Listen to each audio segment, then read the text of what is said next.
আসসালামু আলাইকুম everyone, welcome to a new blog. আজকের ব্লগের শুরুতেই হচ্ছে আমাদের মামের কাজ দিয়ে শুরু করছি। আব্বু বাজার নিয়ে আসছিল আমাদের ঈদের জন্য, সহ একসাথে বাজার করে ফেলেছে যেহেতু কয়েকদিন পরে কোরবানির ঈদ। সো আনিবা হচ্ছে হ্যান্ড ওয়াশগুলো বের করছে। আমি বাজারে কি কি আছে সব ফার্স্টে বের করে ফেলছি, এরপর হচ্ছে আমি লিস্টটা মিলাবো।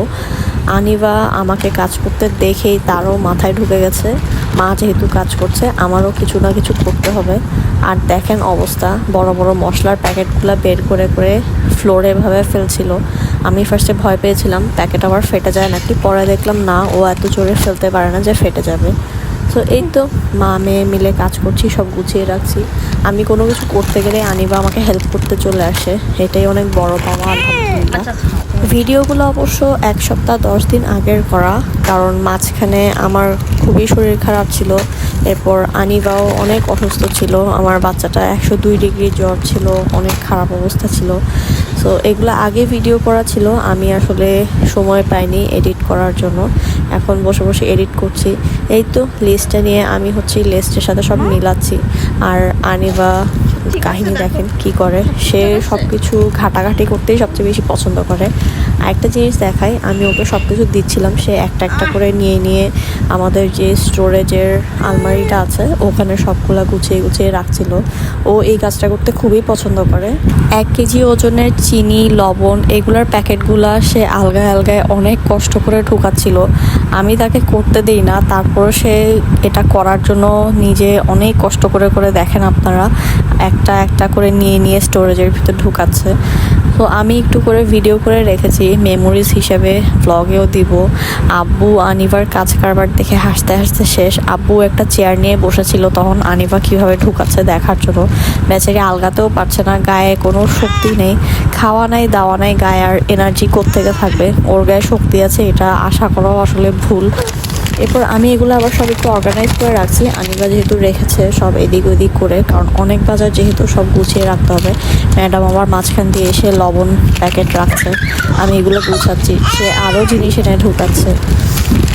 আমার সারাদিনই আনিবাকে নিয়ে এইভাবেই যায়, ও আগোছালো করে আমি গুছাই। সব গুছানোর পর এখন আমার ম্যাডাম খুব সুন্দর করে স্টোরেজের দরজাটা লাগিয়ে দিচ্ছে। ওই আলমারি থেকে যাই বের করুক না কেন আবার লাগিয়ে দিবে।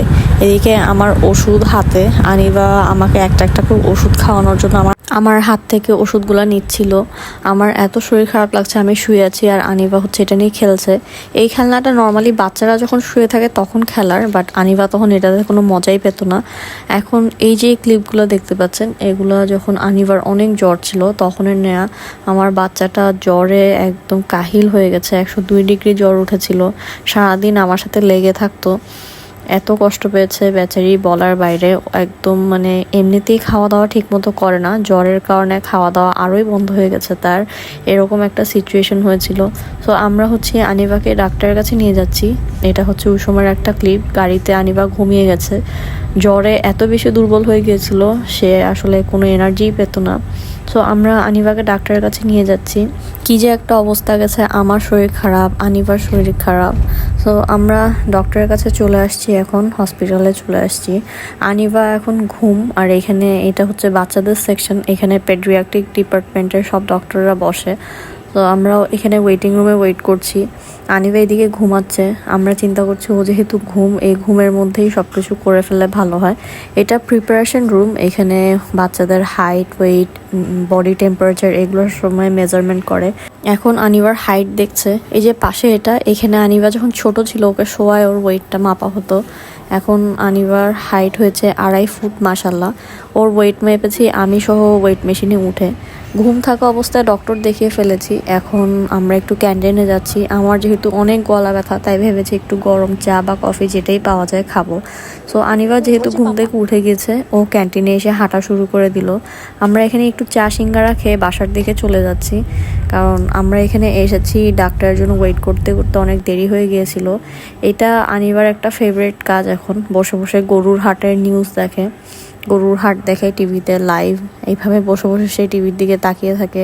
আজকে যেহেতু আরাফার দিন ছিল, টিভিতে লাইভ দেখাচ্ছিল আরাফার মাঠের সব কিছু। আনিবাও দেখছিল আমার সাথে, খুব মন দিয়ে সে দেখছিল, মাশাআল্লাহ। আর আরেকটা কাজ দেখেন, আনিবা ওর খেলনার যে ঝুড়িটা, এখানে আমি খেলনাগুলো কোনোভাবে গুছিয়ে রাখতে পারি না, ও সব ফেলে দিবে। ওর কাজই হচ্ছে এটা ফেলে দেওয়া। ব্লগ আমি এখানেই শেষ করে দিচ্ছি। এতক্ষণ পাশে থাকার জন্য থ্যাংক ইউ সো মাচ।